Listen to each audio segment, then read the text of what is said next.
Hello, and thanks for joining us from our studios in Israel. I'm Aaron Porras here with ILTV's Morning Briefing. 3 separate incidents between terrorists and Israeli citizens or soldiers took place in the West Bank last night.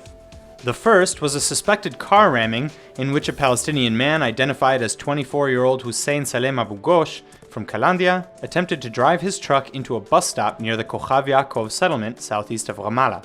Israeli soldiers stationed nearby opened fire on Abu Ghosh, killing him.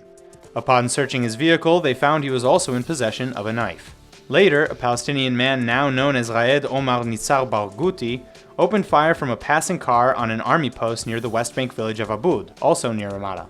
The IDF troops fired back, wounding Barghouti. He was arrested and taken to a nearby hospital for treatment. There were no reported soldier or civilian injuries in either the car ramming or the shooting.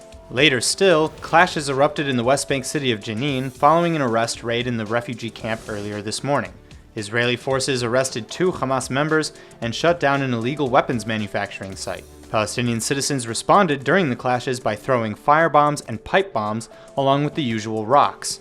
No soldiers were injured during the raid either, although several rock throwers were arrested.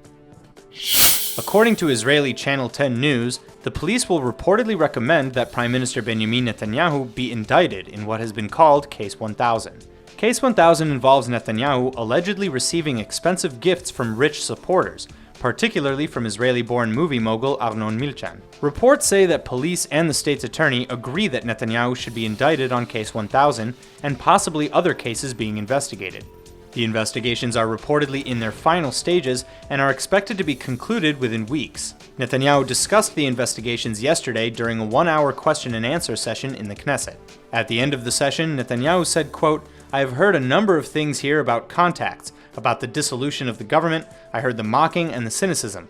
What a carnival of hypocrisy and self-righteousness." End quote.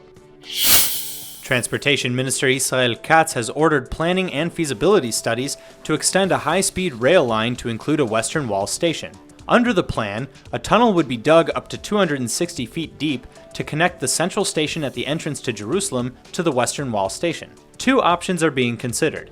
One would have the train arrive outside the Old City near the Dung Gate, close to the Western Wall, and the other would have a station built inside the Old City.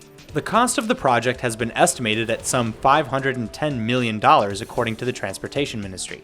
Katz first announced in November that he wanted to extend a high-speed rail line currently being built between Tel Aviv and Jerusalem to include a Western Wall station. At the time, the Palestinian Authority denounced it as a colonial project.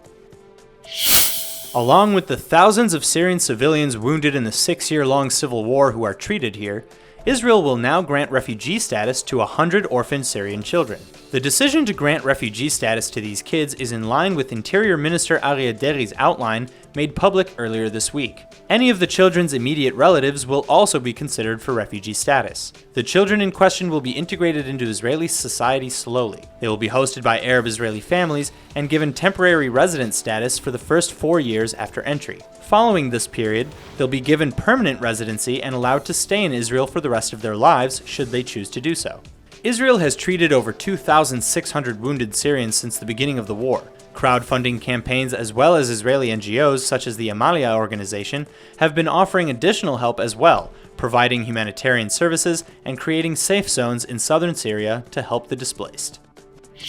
An earthquake measuring 5.4 degrees on the Richter scale hit the east coast of Crete last night and was also felt in parts of Israel. There were no reports of injuries or damages in either Crete or Israel. The epicenter of the earthquake, which struck at 8:50 p.m. off of Crete's eastern shores, was 32 miles below sea level.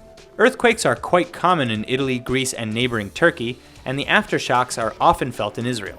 An earthquake measuring 3.6 on the Richter scale, which struck southern Lebanon in November, was also felt in northern Israel cities Tzfat and Kiryat Shmona.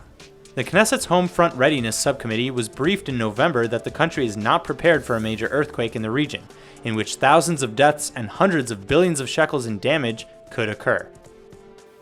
That's all for now. I'm Aaron Porras, and see you later with our main daily broadcast from Israel at 2 p.m. Eastern Time.